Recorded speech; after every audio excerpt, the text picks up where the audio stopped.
I woke up on my birthday expecting silence. At my age, you learn not to hope too much. Still, I checked my phone. No cake waiting, no knock on the door. Just a single message blinking on my screen. It was from my son, the boy I carried for 9 months. The boy I raised alone after his father died. The boy I worked 3 jobs for, skipped meals for, cried for. The text read, "We're with Emma's family today. Let's skip yours this year." That was it. No happy birthday. No, I'm sorry. Just skip yours. As if I was a chore. As if my life was an optional event. My hand started shaking so badly I nearly dropped the phone. I sat there on the edge of my bed staring at the wall, whispering to myself, "It's okay. Maybe they'll call later." But deep down, something inside me cracked. I wasn't always alone. When my husband died, my son was just 8 years old. I remember holding him at the funeral while he cried into my coat. I promised him that day, "I'll take care of you, no matter what." And I did. I worked nights. I cleaned houses. I skipped birthdays, vacations, dreams. Every penny went to him. When other kids had game consoles, he had textbooks. When other mothers rested, I stayed awake worrying. I taught him kindness, respect, family, or so I thought, because somewhere along the way, I lost him. Emma came into his life like a storm wrapped in a smile. At first she was sweet, polite, too polite. She hugged me, called me mom, asked about my health. But something always felt off. Little comments started slipping out. "Oh, my parents do birthdays big. We usually spend holidays with my family."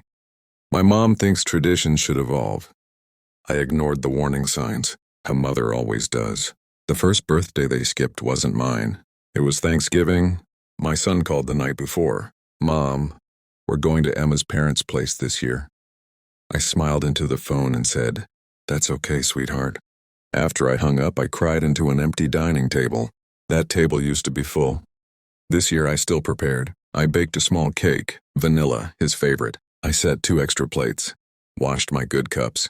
I even wrapped a gift for him. Because that's what mothers do. They hope, even when hope hurts. Then the text came. "Let's skip yours this year." I stared at the cake.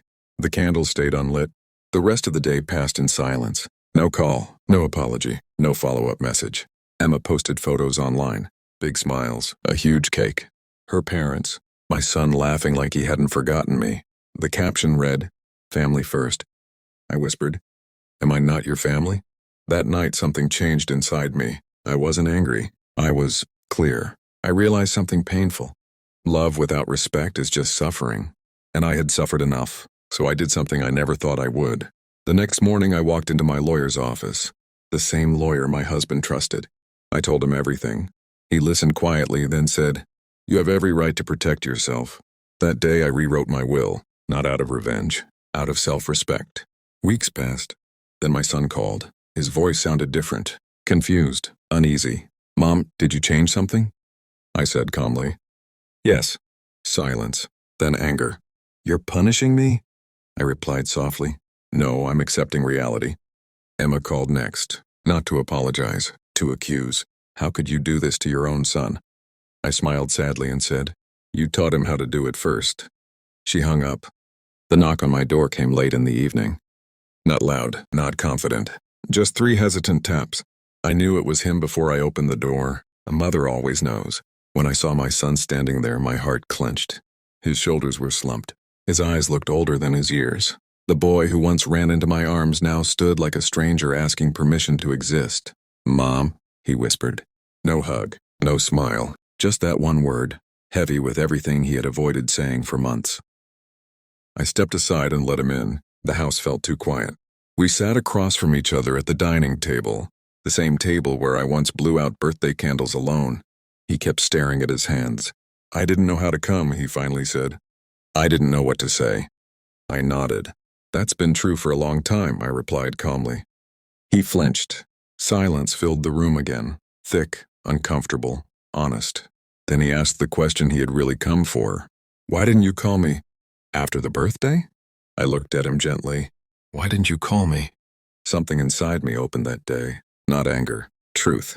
"I waited," I said softly. "I waited for a call, for a message, for anything." He swallowed hard.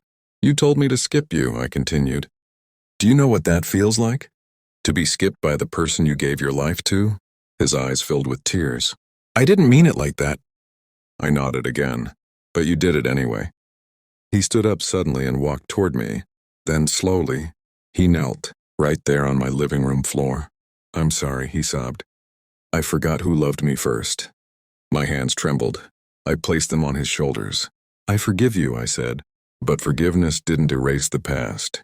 I helped him up and we sat again. Does this mean things go back to normal? He asked quietly. I looked at him with sad honesty. No. His face fell. Love can return, I continued.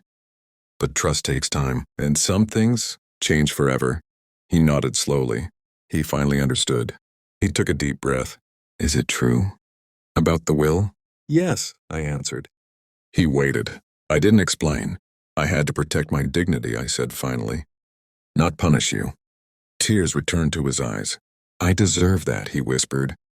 After he left that night, I sat alone again. But this time, the loneliness felt different. Lighter, because I had spoken my truth. I had chosen myself. Weeks passed. He called more often, not asking for anything, just listening. That mattered. On my next birthday, I didn't wait by the phone. I didn't set extra plates. I woke up peaceful. Later that evening, my phone rang. Happy birthday, Mom, he said softly. I smiled, not because everything was fixed, but because I was no longer invisible. Sometimes children think a mother's love is endless and unconditional. It is, but respect must be earned. And when a mother finally chooses herself, that is not cruelty. That is justice.